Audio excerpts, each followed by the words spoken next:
Terdakwa kasus pembunuhan berencana Brigadir Nofriansah Yosua Huta Barat, yakni Ferdy Sambo, Putri Chandrawati, Bribka Riki Rizal dan Kuat Ma'ruf telah menyatakan eksepsi atau nota keberatan terhadap dakwaannya masing-masing pekan ini. Dalam eksepsi ada sejumlah permohonan yang mereka harap bisa dikabulkan oleh majelis hakim. Salah satunya adalah keempat terdakwa minta dibebaskan dari segala dakwaan dan tahanan.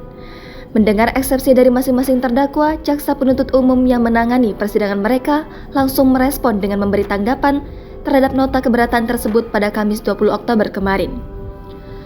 Khusus untuk Kuat dan Riki, jaksa memohon kepada majelis hakim agar diberikan waktu selama beberapa jam untuk menyusun tanggapan terhadap eksepsi yang baru dibacakan pada Kamis lalu. Sementara, Ferdy Sambo dan Putri Chandrawati sudah membacakan eksepsi mereka. Pada Senin 17 Oktober 2022, jaksa baru memberi tanggapan kemarin. Setelah selesai menyusun tanggapan, jaksa membacakan tanggapan mereka terhadap Putri Chandrawati, Ferdy Sambo, Kuat Ma'ruf, dan Riki Rizal yang disidang secara terpisah. Hasilnya, jaksa memohon kepada majelis hakim agar menolak seluruh isi nota keberatan keempat terdakwa.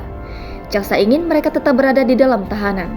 Dalam pembacaan tanggapan eksepsi masing-masing terdakwa, jaksa penuntut umum menyampaikan penolakan yang isinya kurang lebih sama. Pada intinya, jaksa menolak permohonan mereka yang minta dibebaskan.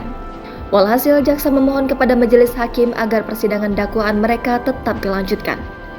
Agenda selanjutnya, jaksa akan melakukan pemeriksaan saksi-saksi terhadap masing-masing terdakwa.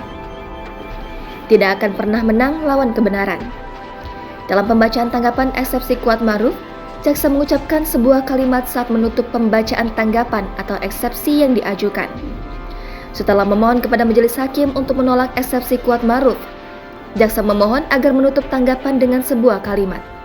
Kalimat tersebut ditunjukkan kepada seluruh hadirin, khususnya kepada terdakwa Kuat Ma'ruf yang sedang duduk di kursi pesakitan. Jangan pernah mempertahankan kesalahan, karena sekuat apapun Anda bertahan, Anda tidak akan pernah bisa menang melawan kebenaran. Ujar jaksa di ruang persidangan Pengadilan Negeri Jakarta Selatan pada Kamis 20 Oktober kemarin.